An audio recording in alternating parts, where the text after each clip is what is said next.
Привет, друзья!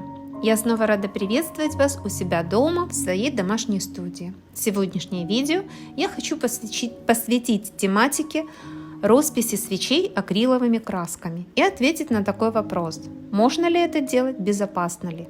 Даю короткий ответ: да, можно и безопасно.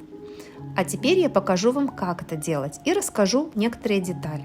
Мы будем работать с вот этими двумя прекрасными свечами, которые я сделала заранее в форме двух девушек. Нам понадобятся кисточки, акриловые краски, ватные тампоны или ватные диски и немного спиртового раствора для того, чтобы подготовить свечу. Итак, на поверхность свечи очень хорошо ложится и смотрится художественная роспись, наброск или техника point-to-point, о которой я скажу чуть позже. Первое, что нам нужно будет сделать, это подготовить свечу к росписи. Ее нам необходимо обезжирить.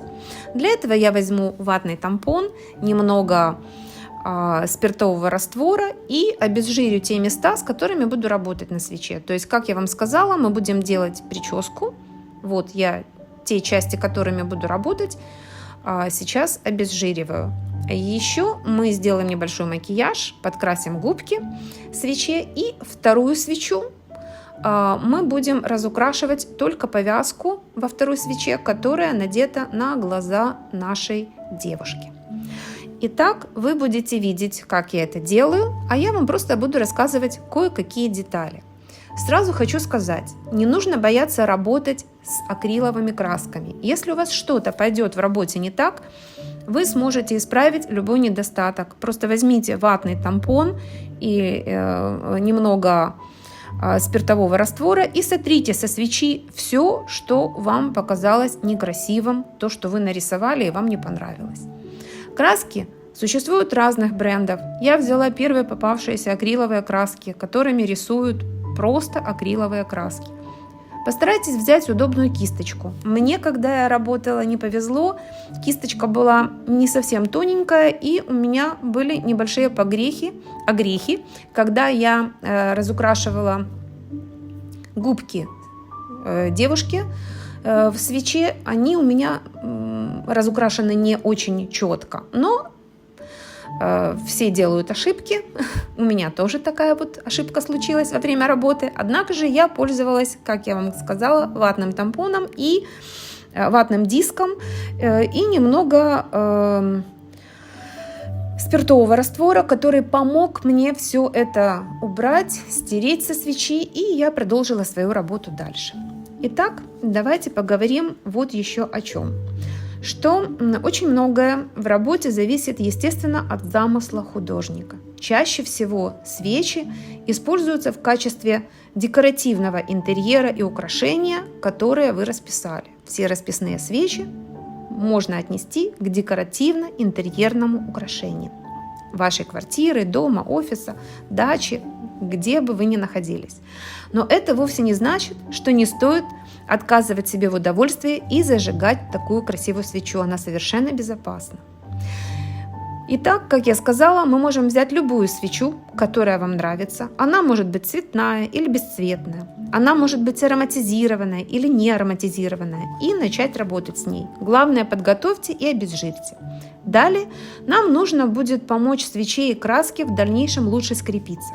Для этого можно при помощи кисти и губки покрыть свечу акриловым лаком, краской на водяной основе. В зависимости от того, нужен вам цвет или нет, старайтесь использовать более густые материалы. Чем больше воды в лаке краски, тем она хуже ложится на свечу. Поэтому чем гуще, тем лучше. Держите это в уме, когда будете выбирать материалы, с которым работаете. Можно свечу не покрывать ничем. Краска держится вполне сносно, если она была подготовлена и обезжирена. В моем видео я так и сделала. Я пользовалась исключительно только акриловыми красками, ничем больше.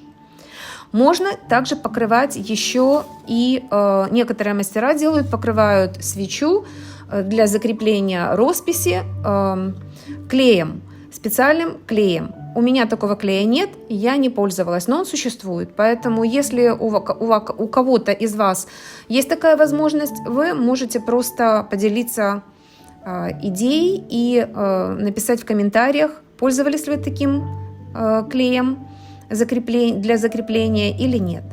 Свеча, окрашенная акриловыми красками, вполне безопасна. Краски не возгораются, не дымят, не издают неприятного запаха. Так что с удовольствием декорируйте свечи акрилом и дарите их в качестве подарков, смело используйте по назначению. Вы увидите сегодня в этом видео в быстрой записи мою идею, как я разукрасила свои свечи. Это, в принципе, друзья, все, что я хотела вам сегодня показать. Наглядно сделать видео для вас, наглядное видео о том, что акриловыми красками можно прекрасно пользоваться. Следующее видео, которое я буду делать, это будет музыкальное видео в моем музыкальном подкасте. И именно в этом видео я покажу, как горят эти свечи. Поэтому, если вам интересно, не пропустите следующее видео. На этом я с вами прощаюсь. Надеюсь, вам понравилась моя идея. Дерзайте, используйте вашу фантазию и расписывайте свои свечи акриловыми красками. Если вам понравилось мое видео, прошу, конечно же, лайк, перепост и совет своим друзьям. Если же вы впервые заглянули ко мне на страничку, подписывайтесь. Я очень рада новым подписчикам. Я люблю с вами общаться, поэтому пишите, задавайте вопросы, я с большим удовольствием отвечу. Ну а пока, друзья, я с вами прощаюсь до следующего видео и надеюсь, что вы не забудете включить его и увидеть мое музыкальное видео о свечах.